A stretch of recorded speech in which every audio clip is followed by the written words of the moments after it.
হাতে বড় নখ থাকলে কি ওযু হবে? বাসায় মেয়েরা কি মাথায় কাপড় ছাড়া থাকতে পারবে যদি বাসায় কোনো পরপুরুষ না থাকে? রুমে যদি বন্ধ অবস্থায় টিভি থাকে তাহলে কি নামাজ আদায় করা যাবে? ওযু করার পর বাচ্চার পেশাব হাতে লাগলে কি পুনরায় ওযু করব নাকি শুধু হাত ধুলেই হবে? মোবাইল পকেটে নিয়ে নামাজ পড়া যাবে? আজান চলাকালীন সময় নামাজ পড়া যাবে কি না? আমরা সাধারণত মেয়েরা যখন বাথরুমে ওযু করি ওড়নাটা বাইরে রেখে যাই ভিজে যাওয়ার ভয়ে, মাথায় কাপড় ছাড়া ওযু হবে কিনা? হাতে কলমের কালি থাকলে ওযু হবে কি? আতর ব্যতীত সেন্ট বা সুগন্ধি পোশাকে ব্যবহার করলে কি নামাজ আদায় হবে? বিদেশে যাওয়ার জন্য বয়স বাড়লে কি গুনাহ হবে? সাধারণ কিছু কারণে আমার স্বামী আমাকে বাবার বাড়ি যেতে দেয় না, এ ব্যাপারে ইসলাম কি বলে? চলুন আমরা প্রবেশ করি প্রশ্ন উত্তরের আলোকিত ভুবনে।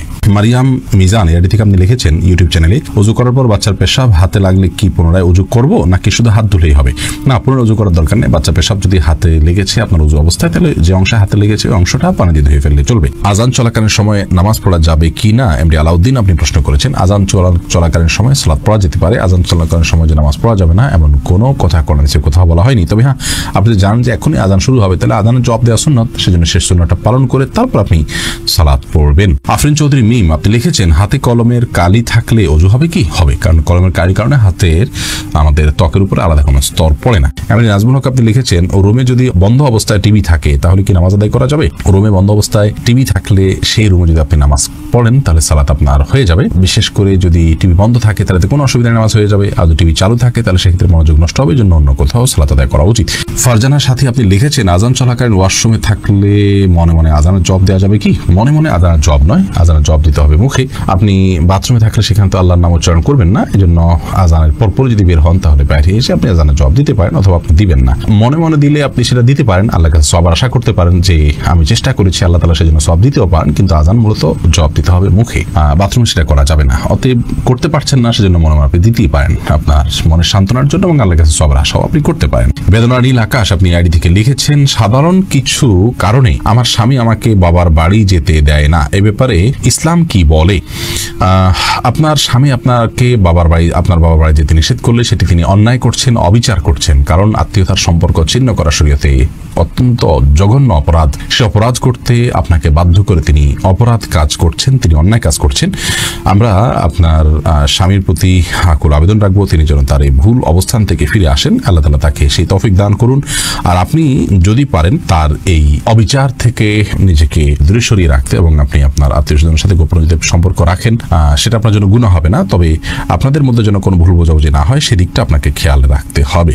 সাদিয়া আফরিন আপনি লিখেছেন, আমার একটা প্রশ্ন ছিল, তা হচ্ছে আমরা সাধারণত মেয়েরা যখন বাথরুমে ওযু করি ওড়নাটা বাইরে রেখে যাই ভিজে যাওয়ার ভয়ে, মাথায় কাপড় ছাড়া ওযু হবে কিনা? মাথায় কাপড় ছাড়া ওযু হবে, কোনো অসুবিধা নেই। আপনি ওযু করতে গেলে মাথায় কাপড় দিলে তো বরং কাপড় ভিজবে, এটাই তো স্বাভাবিক। আপনি মুখের চুলের গোড়া থেকে নিয়ে আপনার কানের লতি পর্যন্ত সব যখন ধুইতে যাবেন তখন তো আপনার ওড়না ভিজে যাবে, অতএব ওড়না খুলে ওযু করতে কোনো অসুবিধা নেই। তামিম খান আপনি লিখেছেন, মোবাইল পকেটে নিয়ে নামাজ পড়া যাবে? উত্তর হলো যাবে, কোনো অসুবিধা নেই, তবে নামাজ যাতে মনোযোগ নষ্ট না হয় সেজন্য চ্যানেল ইত্যাদি করে নেওয়া উচিত। জুমানা ইসলাম আপনি লিখেছেন, বিদেশে যাওয়ার জন্য বয়স বাড়ালে কি গুনাহ হবে? বিদেশে যাওয়ার জন্য যদি বয়স বাড়িয়ে লিখতে হয় যে এত বছর না হলে সেটি করা যাবে না, তাহলে সেক্ষেত্রে আপনি ওই বয়স বাড়িয়ে লিখেছেন, অবশ্যই সেটি গুনাহের কারণ হবে, কারণ মিথ্যা বলা সর্বাবস্থা ইসলাম হারাম করেছে। কামরুজ্জামান কামরুল লিখেছেন, আতর ব্যতীত সেন্ট বা সুগন্ধি পোশাকে ব্যবহার করলে কি নামাজ আদায় হবে? আতর ছাড়া যদি সেন্ট বা সুগন্ধি স্প্রে আপনি ব্যবহার করেন, এটা ব্যবহার করে একটু বিলম্বে নামাজ পড়াটা উচিত। আমাদের অনেকে মনে করেন যে এটাতে যে অ্যালকোহলটা আছে সেটা নাপাক, অনেক ওলামায়ে কেরামটা মনে করেন, যার কারণে কিছু সময় পর নামাজ পড়লে সেটা বাষ্প হয়ে চলে যাবে, তারপর নামাজ হয়ে যাবে, কোনো অসুবিধা নেই। অবশ্য এই ক্ষেত্রে যে সমস্ত ওলামায়ে কেরাম বলেন যে না এটা নাপাক নয়, এই অ্যালকোহল নাপাক নয়, এটা এক ধরনের কেমিক্যাল, তা সেই মতটা আমাদের কাছে অধিকতর যুক্তিসঙ্গত মনে হয়। এমডি আবির আপনি লিখেছেন, আমার একটা ডিপিএস আছে, তার সুদ দিয়ে কি আমি নিজের বাথরুম বানাতে পারবো? ডিপিএস এর সুদ দিয়ে আপনি নিজের বাথরুম বানাতে পারবেন না, কোনো গরিব মানুষকে পাবলিক টয়লেট ইত্যাদি করে দিতে পারেন, নিজে করবেন না। লিমা আক্তার আপনি লিখেছেন, শরীর নাপাক অবস্থায় কাপড় ধৌত করলে সে কাপড় পবিত্র হবে কি? আর বাচ্চাদের গায়ে হাত দেওয়া যাবে কি না শরীর নাপাক অবস্থায়? উত্তর হলো যে সব বাচ্চাদের গায়ে হাত দেওয়াতে কোনো অসুবিধা নেই, নাপাক শরীর নিয়ে। নাপাক অবস্থায় কাপড় ধৌত করলে গায়ের যে কাপড় সেগুলো অপবিত্র হয়ে যাবে না, সামান্য ছিটে ফোটা আসলে এর কারণে অপবিত্র হবে না, তবে কোনো নাপাক যদি ছিটে এসে শরীরে লাগে সে অংশটা শুধু ধুয়ে ফেললে হবে। আর যদি শুধু পানি ছিটে আসে তাহলে তার কারণে সংশয়ের কারণে নামাজ হবে না, এরকম বিষয় না। আখিরি নবীর উম্মতে আইডি থেকে লিখেছেন, ঘরে কবুতর বা পাখি পালন করা কি গুনাহ? ঘরে কবুতর অথবা পাখি এগুলো পালন করাতে কোনো অসুবিধা নেই, কারণ পাখি এই পশু এভাবেই পালন করা হয়ে থাকে। বিশেষ করে পাখির ক্ষেত্রে যে পাখিগুলো খাঁচায় পালনযোগ্য, এভাবেই সেগুলো বেড়ে উঠেছে, জন্ম হয়েছে, জাতটাই এরকম, তাহলে সেগুলো পালা দোষণীয় নয়। তবে যে পাখি বাহিরে উড়ে চড়ে বেড়ায় সেগুলোকে বলপূর্বক আপনি বেঁধে রেখেছেন এবং খাবার দিচ্ছেন না, এরকম যদি হয় সেটাও জুলুম হবে। ওযু করে পরপুরুষের সামনে গেলে ওযু ভেঙে যাবে? উত্তর না।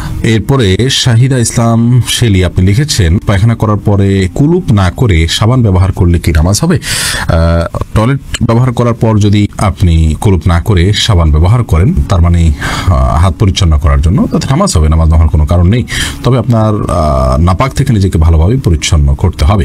কুয়াশা ভেজা শহরে আইডি থেকে আপনি লিখেছেন, পশ্চিম দিকে পা দিয়ে শোয়া কি গুনাহ? কোনো হাদিসের সরাসরি নিষেধ নাই, কিন্তু আমাদের এই অঞ্চলে কারোর দিকে পাও দেওয়া, সম্মানজনক কোনো ব্যক্তির দিকে পাও যাটাকে অসম্মানজনক মনে করা হয়, সেজন্য আল্লাহর শেয়ার তথা কেবলার প্রতি শ্রদ্ধা রেখে যদি পা না দেওয়া হয় সেটা প্রশংসনীয়, কিন্তু কোন হাদিসের সরাসরি নিষেধ নেই কেবলার দিকে পা দেওয়ার ব্যাপারে। থুতু ফেলতে নিষেধ করা আছে।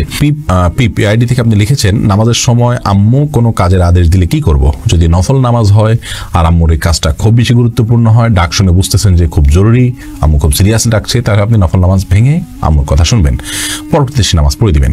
আর যদি ফরজ নামাজ হয় তাহলে আপনি নামাজ শেষ করে যতটুকু তাড়াতাড়ি করা সম্ভব করে তারপর আপনি আম্মুটাকে সাড়া দিবেন। বাসায় মেয়েরা কি মাথায় কাপড় ছাড়া থাকতে পারবে? যদি বাসায় কোনো পরপুরুষ না থাকে কোনো অসুবিধা নেই, মেয়েদের সবসময় যে কাপড় দিয়ে থাকতে হবে, একাকি থাকলেও এমন কথা কোরআনে বলা হয়নি। সাদিয়া মেহজাবিন তুরনা আপনি লিখেছেন, হাতে বড় নখ থাকলে কি ওযু হবে? হাতে যদি বড় নখ থাকে তাহলে সেক্ষেত্রে এটি অন্যায় কথা, এটা গুনাহের কথা, কারণ মুসলমান নবী করিম সাল্লাল্লাহু আলাইহি ওয়াসাল্লামের যে সুন্নাতে দায়েমা বা সুনানুল ফিতরা সেগুলোর উপরে আমল করার চেষ্টা করবে। হাতে বড় নখ রাখা উচিত নয়, কিন্তু যদি বড় নখ থাকে এবং তিনি ওযু করেন, ওযু হয়ে যাবে, সেটা সম্পূর্ণ ভিন্ন বিষয়। মুসলিম আমুন আপনি আইডি থেকে লিখেছেন, আমার স্বামী একজন মেরিনার, কাজের সূত্রে তাকে দেশের বাইরে জাহাজে থাকতে হয়। আমরা ভিডিও কলে কথা বলি, তবে সে একটু খোলামেলা ভাবে দেখতে চায় এবং খোলামেলা ছবি চায়, তাকে এটা দেয়া বৈধ হবে কিনা? বোন, এ বিষয়ে উত্তর হলো যে স্বামী স্ত্রী একে অন্য দ্বারা উপকৃত হতে পারবেন এবং একে অন্যের শরীরের যে কোনো অংশ থেকেই যে জৈবিক চাহিদা আছে সেটা পূরণ করতে পারেন, সেটা দেখার মাধ্যমে হতে পারে। তবে আমরা জানি সবাই যে ওভার ফোনে বা বিভিন্ন আপনার যে হোয়াটসঅ্যাপ ইত্যাদি আছে, এগুলোর মাধ্যমে যখন আমরা কথা বলি বা ছবি আদান প্রদান করি বা কথাবার্তা বলি, এগুলো থার্ড পার্টি মনিটর করে, তাদের সংরক্ষণে থাকে এবং এটি যদি বেহাতে চলে যাওয়ার সম্ভাবনা থাকে, যেমন স্বামী স্ত্রী অ্যাকাউন্টের মোবাইলেই সেভ করার মাধ্যমে বা রেকর্ড করার মাধ্যমে, ধারণ করার মাধ্যমে এগুলো অন্যের চোখে চলে যেতে পারে, সে আশঙ্কা যদি থাকে, তাহলে সেক্ষেত্রে এগুলো করার ব্যাপারে আমাদের সতর্ক থাকতে হবে। তবে বেসিক্যালি এটা হারাম বা নাজায়েজ কোনো বিষয় নয়, বিশেষ করে স্বামীর চরিত্রকে হেফাজত করবার জন্য এবং তার যে চাহিদা, যৌন চাহিদা আছে সেটা স্ত্রীর হতে পারে, এই জৈবিক চাহিদা এটি পূরণ করবার জন্য তারা এই ভিডিও চ্যাট বা ছবি আদান প্রদান করার কাজটি করতে পারেন। মৌলিকভাবে এটি হারাম নয়, তবে সে যেন বেহাত না হয় এবং পর্দার খেলাপ না হয়, অন্যরা যেন দেখতে না পায়, তাদের যেন আব্রুর ক্ষতি না হয়, সেদিকটি তাদেরকে খেয়ালে রাখতে হবে। প্রয়োজনে এগুলো সাথে সাথে ডিলিট করে দেয়া ইত্যাদি এই কাজগুলো করতে হবে।